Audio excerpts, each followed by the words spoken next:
ভগবানের শরণাগত হতে হয় ভগবানের ভক্তের মাধ্যমে। সরাসরি ভাবে ভগবানের কাছে যাওয়া খুব কঠিন।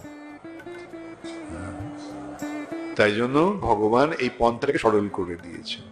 যারা ভগবানের কাছে আছেন, ভগবানের সঙ্গে আছেন, তারা সরাসরি ভাবে ভগবানের শরণাগত হতে পারে। যেমন অর্জুন হয়েছিলেন।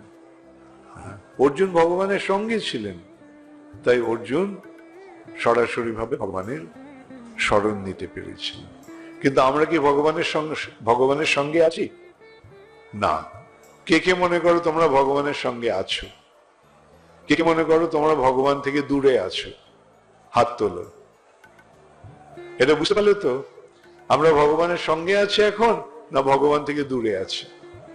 আমরা যখন ভগবান থেকে দূরে আছি, তখন কি আমরা ভগবানের কাছে ভগবানের শরণাগত হতে পারবো না? তাই জন্য ভগবান কি করেছেন? তার ভক্তকে পাঠিয়ে দিয়েছেন, আর তার ভক্তদের শরণাগত হওয়ার মাধ্যমে আমরা ভগবানের শরণাগত হতে পারি। আর